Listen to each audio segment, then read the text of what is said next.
Hello friends, Hema Shukla advocate Junagadh मारी YouTube channel social legal advice by Hema Shukla में आपनु हार्दिक स्वागत है। मित्रों, सांप्रत समस्या अने विषयों में आपणे जे बात करी रह्या छीए ए हाल में चालती स्वराज्यनी संस्थाओं म्युनिसिपालिटी म्युनिसिपल कॉर्पोरेशन एनी चूंटणीओना संदर्भ में बात करी रह्या छीए। आजनो आपणो सब्जेक्ट है मित्रों કે શું આ લોકશાહી છે। આપણે સરમુખત્યારશાહીના પંથે લગભગ અડધે સુધી પહોંચી ગયા છીએ અને એક બીજી મહત્ત્વની સૌથી વધારે મહત્ત્વની વાત એ કે એડવોકેટ તરીકે કહું તો આને માટે જવાબદાર કોણ છે। સૌથી પહેલી વાત કરીએ તો લોકશાહી તો આ નથી જ, કારણ કે લોકોનો મતાધિકાર દિવસે દિવસે છીનવાતો જાય છે। આગલા વિડીયો નંબર 3માં આપણે વાત કરી ગયા કે જૂનાગઢ મ્યુનિસિપલ કોર્પોરેશનમાં જ આપણે જોઈએ તો 9 સીટ જે ધાકધમકીથી અને ખરીદીને ને પરાણે જે બિનહરીફ કરવામાં આવી એમાં 40,000 થી 45,000 મતદારોનો મત આપવાનો અધિકાર જતો રહ્યો છે। આ રીતે જીતેલા ઉમેદવારોને પણ પછી ફેરવી નાખવામાં આવે એમાં પણ મતદારોએ જે મત આપ્યા હોય એનો કોઈ અર્થ રહેતો નથી। તો કોન્સ્ટિટ્યુશનના જે આર્ટિકલ 14 જે મતાધિકાર છે એનો હવે કોઈ અર્થ રહ્યો નથી અને લોકશાહી માત્ર નામની રહી છે। આપણે લગભગ સરમુખત્યારશાહી માં જ આગળ વધી રહ્યા છીએ। હવે સૌથી મહત્ત્વની વાત એ છે મિત્રો કે આને માટે જવાબદાર કોણ છે। પ્રજા તો જવાબદાર કહેવાય જ, કારણ કે પ્રજા જાગતી નથી અને જો ભૂખ્યા જનોનો જઠરાગ્નિ જાગશે ઠંડે પાણી ભીષ્મ પાણીના વાગશે એ રીતે જોઈએ તો આપણે જે દિવસે નાના માણસો જે ગલીએ ગલીએ બધી જ જગ્યાએ જો આનો બહુ ઉગ્ર વિરોધ થઈ જાય અને બરાબર જે 1974નું નવનિર્માણ આંદોલન થયું હતું એવો જડબાતોડ જવાબ આપવામાં આવે તો 100% એક તો આવું કરતા લોકો ડરે જ। બીજી વાત, સૌથી વધારે જવાબદારી આપણે કોકની સામે એક આંગળી ચીંધીએ ને તો 3 આંગળી આપણી સામે આવે। સૌથી વધારે જવાબદારી મારી દ્રષ્ટિએ જો કોઈ હોય ને તો એ સમાજના એડવોકેટ મિત્રોની અને ન્યાયતંત્રની છે। બહુ જવાબદારીપૂર્વક હું આ વિધાન કરું છું। 43 વર્ષથી હું આ પ્રોફેશનમાં છું અને 67 વર્ષની મારી ઉંમર છે। એ રીતે હું આ વિધાન કરું છું કે મિત્રો, બધાને કાયદાની ખબર ન હોય। હિન્દુસ્તાનની મોટાભાગની પ્રજા અભણ ઓછું ભણેલી છે, એમાંથી પણ બહુ ઓછી પ્રજાને કાયદાનું જ્ઞાન હોય છે કે એ કાયદાના વિષયમાં છે। તો સામાન્ય પ્રજાને આનું ભાન કે જ્ઞાન ન હોય। પણ મિત્રો, જો એડવોકેટ મિત્રોની જ વાત કરીએ તો કંઈ બધા જ એડવોકેટ મિત્રો શાસક પક્ષના જ હશે એ તો શક્ય જ નથી। વિરોધ પક્ષના પણ હશે અને શાસક પક્ષમાં પણ હોય જેનો આત્મા જાગૃત હોય, જે ખરેખર નૈતિક અને પ્રમાણિક હોય એને તો આ વાત કટતી જ હશે। તો એડવોકેટ મિત્રોની સૌથી વધારે જવાબદારી થાય છે કે જ્યારે આવું કંઈ પણ થાય ત્યારે બંધારણની રક્ષા માટે કોઈ પક્ષ તો એક બાજુ મૂકીએ એની તો વાત નથી, પણ કમસે કમ ભારતીય બંધારણના આર્ટિકલ 14 વગેરે આપણા હક અધિકારની રક્ષા માટે આપણે જાગીએ અને એ પહેલાંમાં પહેલું જો જાગવાનું હોય તો એ એડવોકેટ મિત્રોએ જાગવાનું છે। સામટી માત્રામાં આનો વાંધા વિરોધ થાય, ઇલેક્શન પિટિશન દાખલ થઈ જાય, નામદાર હાઈકોર્ટમાં PIL થાય, હાઈકોર્ટમાં રીટ એપ્લિકેશન દાખલ થઈ જાય અને આટલું બધું જો પેલું થાય તો ચોક્કસ ન્યાયતંત્રને પણ જાગવું જ પડે। બીજી જવાબદારી ન્યાયતંત્રની પણ છે કે આટલું બધું જ્યારે પ્રેસમાં મીડિયામાં બધે આવતું હોય તો સિયો મોટો કરવાની પણ એ લોકોનું ફરજમાં આવે કે ભાઈ આમાં લોકશાહીનું શું, આમાં લોકોના મતાધિકારનું શું।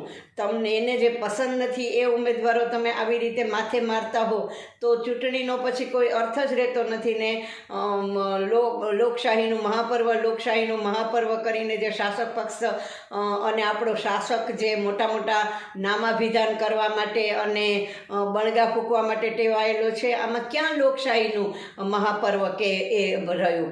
કઈ લોકશાહી રહી? કયું પર્વ રહ્યું? તમે જો મતાધિકાર જ ન છીનવી લેતા હો તો ન્યાયતંત્રની પણ ફરજમાં આવે કે આવું જ્યાં કાંઈ પણ જ્યારે અતિરેક બને ત્યારે એણે સિયો મોટો પણ મેટર દાખલ કરી અને રાજતંત્ર ઉપર રાજકીય પક્ષો ઉપર અને રાજકીય શાસકો ઉપર એણે લગામ મૂકવી જોઈએ અને એણે જવાબ માગવો જોઈએ. અને સીઓ મોટો ન થાય તો કાંઈ નહીં, પણ આટલી મોટી એડવોકેટોની સંખ્યા છે, ઘણા બધા એડવોકેટ ઘણી સારી આર્થિક, શારીરિક, માનસિક બધી સ્થિતિમાં છે. નામદાર હાઈકોર્ટમાં આટલા બધા એડવોકેટો પ્રેક્ટિસ કરી રહ્યા છીએ, જેમાંના જુનાગઢ જિલ્લાના અને જે લાગુ પડતા બધા જિલ્લાઓના પણ ઘણા બધા એડવોકેટ્સ છે.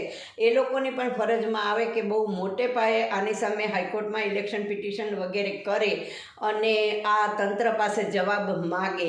તો ચોક્કસ જ આનું કંઈક ને કંઈક, તો મેં કહ્યું એમ કે 1974ની આંદોલન મને યાદ આવે છે નવનિર્માણનું, કે એક ટાઈમ હતો કે જ્યારે લોકોએ ધારાસભ્યો અને સંસદ સભ્યોને ઘરની બહાર નીકળવા નહોતા દીધા દિવસો સુધી, અને ચીમનભાઈની ગવર્મેન્ટને રાજીનામું આપવાની ફરજ પાડી હતી.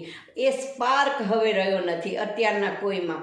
અરે હાઈકોર્ટ બેન્ચ આંદોલન વખતે અમે બહુ નાના હતા, પણ તે ઉંમરે પણ અમે આખી ગવર્મેન્ટને માથે લીધી હતી ને દિવસોના દિવસો સુધી ત્રિકોણબાગમાં સત્યાગ્રહ કરી, અને અમે રોજ જુનાગઢથી અપડાઉન કરી અને એક વખત શાસક પક્ષની ઊંઘ ઉડાડી દીધી હતી. આ અત્યારના યુવાનોમાં પણ આ સ્પાર્ક નથી રહ્યો. અને જે થાય એ ભલું થયું ભાંગી જંજાળ સુખે બચશું શ્રી ગોપાળ, જે થાય એ જોયા કરવાનું, સહન જ કર્યા કરવાનું. મારે શુંની પલાયનવાદી વૃત્તિ, સ્વાર્થ વૃત્તિ, એમાં ક્યાંક ને ક્યાંક ગોઠવાઈ જવાની વૃત્તિ, આ બધું જે છે એ આજે તમને સિરિયસનેસ સમજાતી નથી, પણ ભવિષ્યમાં તમને બહુ જ નડવાનું છે. અમારું તો ઠીક, હવે રાજકારણે પૂરું થયું ને સમાજ જીવને પૂરું થયું ને આયુષ્ય પણ 70% પૂરું થયું, પણ આ ભવિષ્ય તમારા હાથમાં છે ને તમે 100% સરમુખ હત્યારશાહીમાં આવી જવાના છો જો આ અંગે નહીં જાગો.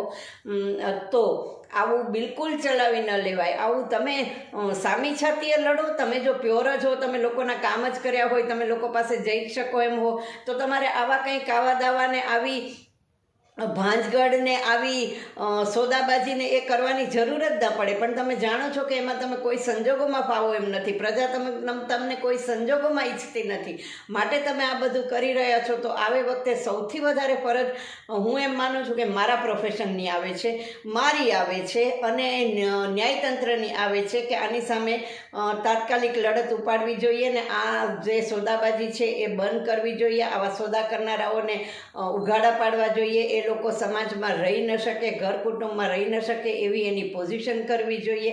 અને આવી રીતે જીતનારાઓનો પણ સંપૂર્ણપણે બહિષ્કાર કરવો જોઈએ, તો જ આમાંથી ઉગરી શકાશે. નહીં તો આવતી બધી ચૂંટણીઓની હાલત આ જ છે અને આપણા મતદાનનો કોઈ અર્થ રહેતો નથી. મિત્રો, જો આપને પણ આ યોગ્ય લાગ્યું હોય, વિડીયો ગમ્યો હોય તો please like, share and subscribe it. ઉપયોગી લાગ્યું હોય, આપ આ અંગે મારી સાથે કંઈ શેર કરવા માગતા હો તો ચોક્કસ આપ મને આ અંગે ફોન કરી શકો છો. મારો મોબાઈલ નંબર છે 94 280 14 823 9428014823.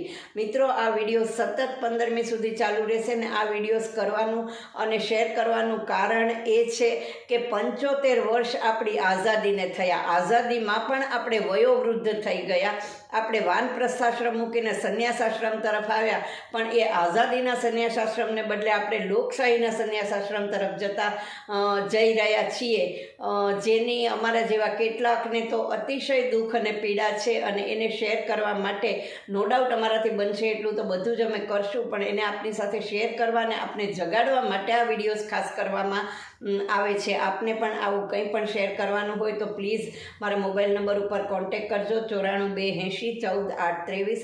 મળશું મિત્રો આવા જ બીજા ફરીને વિડીયોમાં. અત્યારે તો દ્વારકા, ઉપલેટા વગેરે તમામ જગ્યાએથી ખબરો આવતા રહે છે કે આટલી સીટ બિનહરીફ થઈને, આટલી સીટ બિનહરીફ થઈને. શાસક પક્ષ માટે આ ખૂબ શરમની વાત છે, આ ડૂબી મરવા જેવી વાત છે. અને તમારી ફેલ્યોરનો ગ્રાફ દિવસે દિવસે ઊંચો થતો જાય છે કે તમે કેટલા બધા લોકો પાસે જવામાં કેટલા બધા નિષ્ફળ નીવડ્યા છો અને કેટલા બધા ડરો છો. મિત્રો, ફરીથી મળશું આવા જ વિડીયોમાં. ત્યાં સુધી આપને ગમ્યો હોય તો please like, share and subscribe it. Thank you very much. જય હિન્દ, જય ભારત તો નહીં જ કહું, પણ જય હાટકેશ. Thank you.